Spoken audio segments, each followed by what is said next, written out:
Well, good morning. Great to have you back at the Corporate Man channel, where again we teach you the basics of the things concerning manhood and how to strengthen your manhood. So again, great to have you back. I want to actually follow up from the last conversation that we had concerning these things of pride, right? And so I really felt to just touch base on this just very briefly. So this won't be a long video, but if you recall, especially within men, sometimes our pride can get in the way.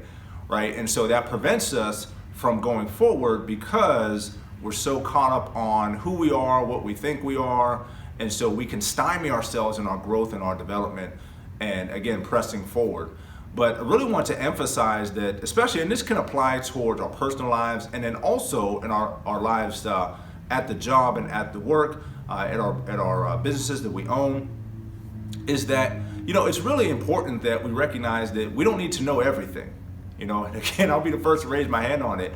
We don't need to know everything. And I think sometimes the people around us know that and they're trying to communicate that to us. But sometimes we as men can get so caught up in thinking that, for me to ask a question or for me to extend to ask for help is somehow an indication that I'm lesser. Many times we can overlook the need to really just open up and ask questions.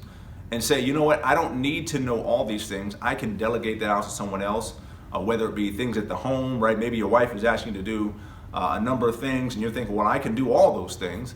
Instead of saying, well, I can delegate this out. I can give this out. I can hire someone for this. And so it's really important for us to recognize that we don't have to know everything. You have to know some things and know them really well. So we can rely upon others. We can open ourselves up. And I think that's when manhood really goes to another level, because we've humbled ourselves, and in that place, that's when we can really excel. Because you recognize where your strengths are, and you recognize where there's opportunities for someone else to be strong in that area for you. So again, short video, just wanted to come back on that because I think that is very critical before we go on to the next topic. So again, appreciate you guys. We'll talk soon.